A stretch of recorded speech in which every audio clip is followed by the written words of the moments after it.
In this video, I will be showing you how to download and install Apple Music desktop app in Windows. So let's get started. For this, just go to search and type store. We'll be having the Microsoft Store. Open it, and here we'll be having the search apps. Just search for Apple Music, and we'll be having the Apple Music app over here. Select it, and it is officially from the Apple.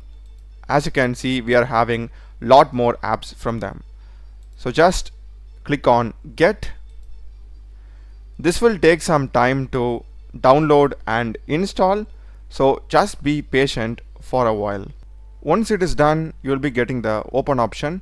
Now if you go to search and type Apple Music, we'll be having the app over here.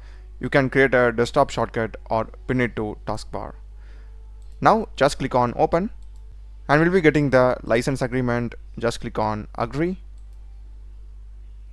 and that's it. You can just sign in with your Apple Music account and start using it. That's the video, guys. Do check the playlist of my channel.